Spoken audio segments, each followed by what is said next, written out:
अस्सलाम वालेकुम नाजरीन। इस एपिसोड के आगाज में हम देखते हैं कि जब बाजंतीनी फौज का कमांडर एक पैगाम लाकर आंद्रियास को देता है तो आंद्रियास उसे खोलकर पढ़ता है और कहता है, शहनशाह का इंतजार सामांद्रा में दामात्रस महल में कर रहा है। यगीत कहता, हम कैदियों को पहले ही वहां ले जा रहे हैं। तो आंद्रियास कहता, उसने कहा है कि यह फौरी मामला है, कैदियों को नए दस्ते के साथ कजलचा तपे ले जाओ, वो सुबह रवाना होंगे। तो यगीत पूछता, शहनशाह जल्दी में क्यों है? तो आंद्रियास कहता, जब हम पहुंचेंगे तो पता चल जाएगा। शहनशाह कहता, इनसे नजरें न हटाओ यगीत, वो हरगिज इस पिंजरे से नहीं निकलेंगे। तो दैफने कहती, फिक्र न करें शहनशाह साहब। और ये सारा मंजर देखकर फातिमा फलादियोस से कहती, ये अब क्या खेल खेल रहे हैं? फलादियोस कहता, इससे कोई फर्क नहीं पड़ता कि वो कुछ भी करें, ये कामयाब नहीं होंगे। उस्मानी स्याह बादलों की तरह इन पर बरसेंगे। और फिर इसके बाद शहनशाह और आंद्रियास शहनशाह से मिलने के लिए दामात्रस महल की जानब रवाना होते हैं, जबकि दैफने और यगीत फातिमा और फलादियोस का लश्कर लेकर दूसरी जानब रवाना होते हैं। और नई आने वाली तमाम फौज भी फातिमा और फलादियोस के पीछे पीछे उनके साथ चलती है। उरहान साहब और बाकी साहब ये सारा मंजर देख रहे होते हैं। हलीमा कहती, मेरे सुल्तान अब हम क्या करेंगे? वो मेरी बहन को कहाँ ले जा रहे हैं? उरहान साहब कहते, वो फातिमा और एवरानोस को केजेलचा पहाड़ी ले जाएंगे। शहनशाह वाज़े तौर पर जल्दी में है, शहनशाह अपनी मौत के लिए थोड़ा मजीद इंतजार करेगा, चलो। और सब वहां से रवाना होते हैं। और फिर इधर बोरसा महल में हम देखते हैं कि कंतराली शहजादी अलीना को लेकर महल के अंदर दाखिल होता है, जहाँ पर मलहून खातून, नीलोफर और गोंजा उन्हें देखती है। कंतराली उनके पास आता है और आकर सलाम करता है। मलहून कहती, मुझे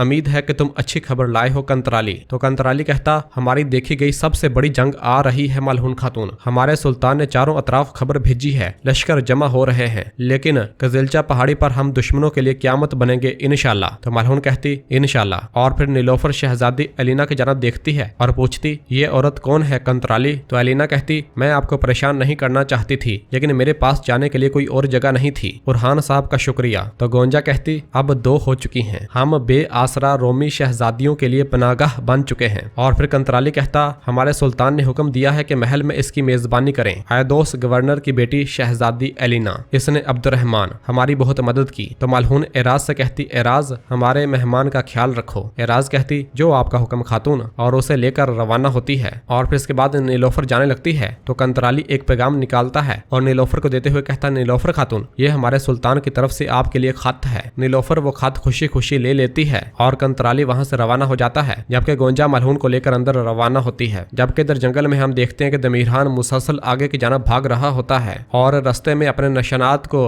मिटाने की कोशिश करता है। निशानात का रुख दूसरी जानब करके तीसरी जानब रवाना हो जाता है, जबकि दरसून मुस्तफा और उनके सिपाही उनके पीछे लगे हुए होते हैं और उसी मुकाम तक पहुंचते हैं जहां पर दमीरहान ने अपने निशानात को 2 हिस्सों में तकसीम किया था। मुस्तफा उसका फेंका गया वो निशान देखता है और कहता है, जमीन पर एक करासी अलामत है, वो इस तरफ गए हैं। दुरसून साहब चलें? तो दुरसून कहता, तुम सिपाहियों के साथ वहां जाओ, मैं इस तरफ जाऊंगा। मुस्तफा खबरदार उसे मत मारना, मैं उसे जिंदा चाहता हूँ। मुस्तफा कहता, ठीक है, और वहां से रवाना हो जाता है, जबकि दुरसून दमीरहान के पीछे रवाना होता है। इधर महल में हम देखते हैं कि नीलोफर खातून अपने कमरे में वापस आती है और उरहान साहब की जानब से भेजा हुआ खत देखकर बहुत खुश हो रही होती है। और फिर इसके बाद खत खोलकर पढ़ती है। नीलोफर जैसे ही उस खत को पढ़ती है तो उसके रंग उड़ना शुरू हो जाते हैं और वो निहायत परेशान होना शुरू हो जाती है और खत पढ़ने के बाद बहुत ज्यादा अफसुर्दा हो जाती है और उसकी आंखों से आंसू आ जाते हैं और वो बिस्तर पर बैठ जाती है। जबकि दूसरी जानब हम देखते हैं कि यगीत, दैफने, फातिमा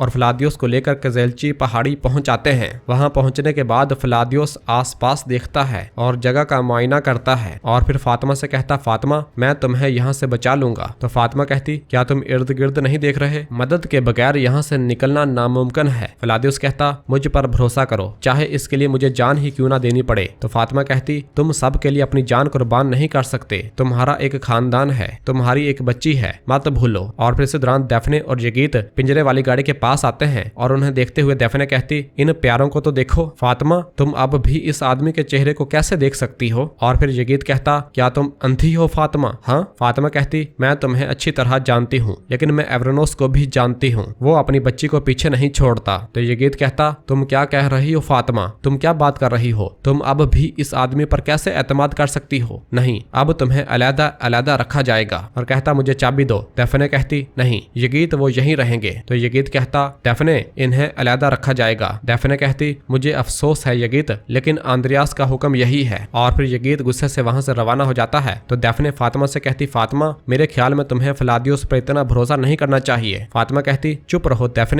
डेफने कहती चुप रहती हूँ जरूर, और वहाँ से चली जाती है। जबकि दूसरी जानब दमीरहान मुसलसल भाग रहा होता है और भागते भागते वो एक दरख्त के करीब पहुंचता है जहाँ पर उसे थोड़ा पानी नजर आता है। दमीरहान उस पानी से अपने मुंह को धोता है और थोड़ा पानी पीता है और फिर इसके बाद वहाँ पर कुछ लकड़ी की टहनियां तोड़ता है और आगे भागता है और जाकर एक दरख्त पर अपना खंजर रख देता है और फिर इसके बाद नीचे कुछ निशानात को छोड़ता है और लकड़ी की मदद से वो उस दरख्त के ऊपर चढ़ जाता है। जबकि दरसून भी भागता भागता वहाँ पर पहुंचता है और दमीरहान के निशानात को देखता है जहाँ पर बैठकर उसने पानी से अपना मुंह धोया था। दरसून आस पास देखने लग जाता है और मुकम्मल तौर पर चौकन्ना हो चुका होता है और फिर इसके बाद वो ऊपर दरख्त की जानब देखता है लेकिन उसे दरख्त पर कोई नजर नहीं आता। दमीरहान ने अपने आप को छुपाया हुआ होता है और फिर दरसून जैसे ही दरख्त के नीचे आता है और आसपास देख रहा होता है तो दमीरहान एकदम दरसून के ऊपर छलांग लगा देता है और वो दोनों जमीन पर जा गिरते हैं। दरसून उठता है और दमीरहान से कहता मैंने तुम्हें कहा था भाई ये हिसाब आज चुकता होगा। तो दमीरहान कहता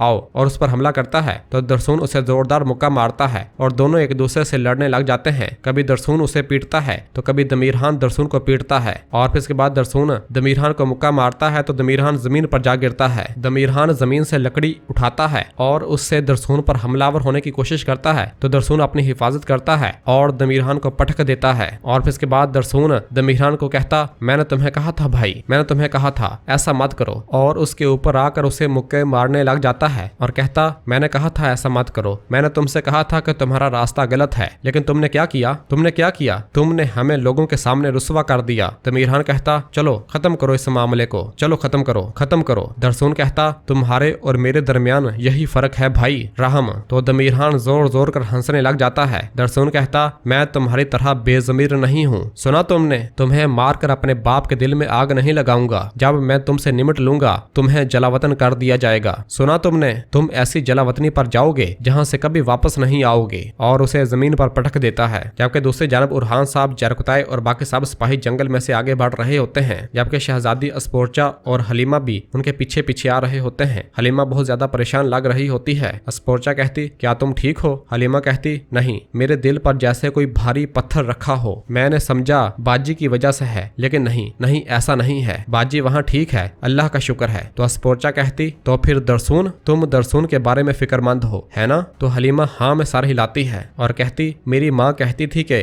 जब तुम किसी को दिल से चाहते हो, चाहे दरमियान में पहाड़ ही क्यों ना हो, तवील रास्ते ही क्यों ना हो, दिल हमेशा महसूस कर लेता है। आज मेरा दिल बेचैन है, मैं दरसून के लिए डरती हूँ। तो अस्पोर्चा कहती जब इंसान मोहब्बत करता है तो डरता है, कितनी अजीब बात है, मैं पहले कभी नहीं डरती थी लेकिन अब मैं डरती हूँ। हलीमा कहती तो फिर तुम? जबकि अस्पोर्चा फौरन वहाँ से चली जाती है और फिर उरहान हलीमा के पास आता है। तो हलीमा कहती भाई क्या आपने सुना, क्या मैं गलत समझी? उरहान साहब कहते जो कुछ सुनो उसे जुबान पर मत लाओ, कुछ सुनी हुई बातों का तुम्हारे तक रहना ही बेहतर है, और ये कहकर आगे बढ़ जाते हैं। तो पीछे से हलीमा कहती या अल्लाह तू दरसून की हिफाजत फरमा, उसे मेरे लिए सलामत रख। और नाजरीन इसी जगह पर एपिसोड खत्म करते हैं, मिलते हैं बहुत जल्द अगली एपिसोड के साथ। वीडियो को लाइक कर दें और जिन दोस्तों ने अभी तक चैनल सब्सक्राइब नहीं किया वो जल्दी से चैनल सब्सक्राइब कर दें और बेल आइकन यानी घंटी वाले निशान को भी प्रेस कर दें ताकि आने वाले एपिसोड्स आपको आसानी मिल सके। दुआओं में याद रखें। अल्लाह हाफिज।